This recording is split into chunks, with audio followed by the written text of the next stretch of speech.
Hi കൂട്ടുകാരെ, ഇന്നത്തെ recipe ഒരു തക്കാളി പച്ചടിയാണ്. എങ്ങനെ തയ്യാറാക്കുന്നതെന്ന് നോക്കാം. ഈ റെസിപ്പിക്ക് വേണ്ടിയിട്ട് 1/4 കപ്പ് തേങ്ങ, ഒരു പച്ചമുളക്, 3 ഗാർലിക് പീസസ്, 1/4 ടീസ്പൂൺ ജീരകം, ഇവ നന്നായിട്ട് ഒന്ന് ഗ്രൈൻഡ് ചെയ്ത് വെക്കുക.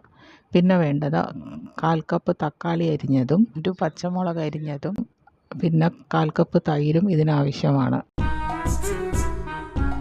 ഒരു പാത്രം അടുപ്പത്തിലേക്ക് വയ്ക്കുക. ലോ ഫ്ലെയിമിലായിരിക്കണം. 2 ടേബിൾ സ്പൂൺ വെളിച്ചെണ്ണ ഒഴിച്ച് കൊടുത്തതിന് ശേഷം അതിലേക്ക് ടൊമാറ്റോ പീസസ് ഇട്ട് ഫ്രൈ ചെയ്ത് കോരുക. പിന്നെ വേണ്ടത് പച്ചമുളകും ഇതുപോലെ തന്നെ ഫ്രൈ ചെയ്തെടുത്ത് വയ്ക്കുക. അതിനുശേഷം ഫ്ലെയിം ഓഫ് ചെയ്യുക.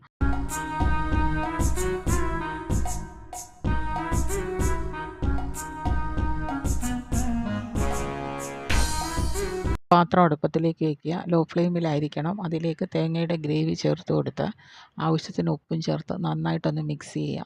മിക്സ് ചെയ്തതിന് ശേഷം അതിലേക്ക് ഫ്രൈ ചെയ്ത് വെച്ചിരിക്കുന്ന ടൊമാറ്റോയും ഗ്രീൻ ചില്ലിയും ചേർത്ത് ഒരു 5 മിനിറ്റ് നേരം ഒന്ന് ചൂടാക്കുക. അതും ലോ ഫ്ലെയിമിൽ തന്നെ ആയിരിക്കണം.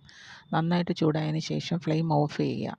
ഓഫ് ചെയ്തതിന് ശേഷം ഏകദേശം ഒരു 10 മിനിറ്റ് കഴിഞ്ഞ ശേഷം തൈര് ചേർത്ത് കൊടുത്ത് നന്നായിട്ട് ഒന്ന് മിക്സ് ചെയ്ത് വയ്ക്കുക. പിന്നെ വേറൊരു ചെറിയ പാത്രം അടുപ്പത്തിലേക്ക് വെച്ചിട്ട് അതിലേക്ക് 1 ടേബിൾ സ്പൂൺ വെളിച്ചെണ്ണ, അതുപോലെ കുറച്ച് ചുവന്ന മുളകും കറിവേപ്പിലയും കടുകും ചേർത്ത് നന്നായിട്ടൊന്ന് മൂവ് ചെയ്തതിന് ശേഷം ഇതിലേക്ക് ചേർത്ത് കൊടുക്കുക. എല്ലാവരും ട്രൈ ചെയ്ത് നോക്കുമെന്ന് വിചാരിക്കുന്നു. Okay, thank you.